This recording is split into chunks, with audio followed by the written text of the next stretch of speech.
ولا تقتلوا أولادكم خشية إملاق نحن نرزقهم وإياكم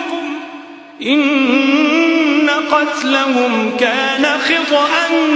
كبيرا ولا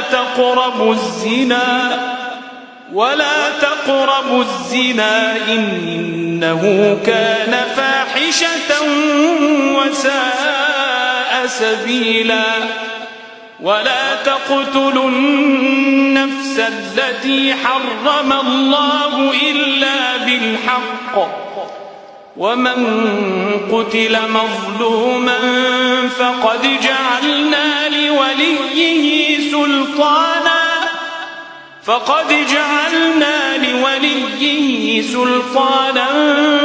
فلا يسرف في القتل إنه كان منصورا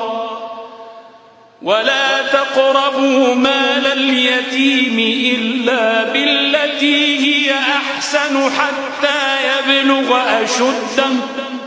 وأوفوا بالعهد إن العهد كان مسؤولا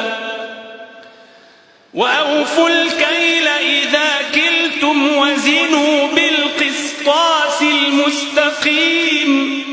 ذلك خير وأحسن تأويلا ولا تقف ما ليس لك به علم إن السمع والبصر والفؤاد كل أولئك كان عنه مسؤولا ولا تمش في الأرض مرحا إنك لن تخرق الأرض ولن تبلغ الجبال طولا كل ذلك كان سيئه عند ربك مكروها